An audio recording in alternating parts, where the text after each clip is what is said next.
যে ৪টি কাজ অন্যদের কাছ থেকে গোপন রাখবেন।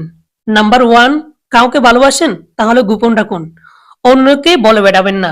যদি আপনার ভালোবাসার কথা অন্যরা সবাই জেনে যায়, তাহলে পরবর্তীতে আপনার ভালোবাসায় বাধা সৃষ্টি হতে পারে। তাই কাউকে ভালোবাসেন, গোপন রাখুন নিজের সিক্রেট ভাবে। নাম্বার 2, নিজের ব্যর্থতার কথা অন্যকে বলে বেড়াবেন না।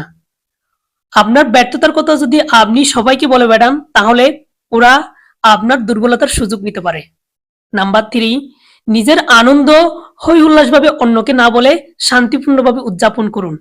নাম্বার 4, আপনার কত টাকা পয়সা আছে সেটা অন্যকে বলার প্রয়োজন নেই। সেটি আপনার সিক্রেট ভাবে গোপন রাখুন। যে 4টি কাজ অন্যদের কাছ থেকে গোপন রাখবেন। নাম্বার 1, কাউকে ভালোবাসেন? তাহলে গোপন রাখুন। অন্যকে বলে বেড়াবেন না। যদি আপনার ভালোবাসার কথা অন্যরা সবাই জেনে যায়,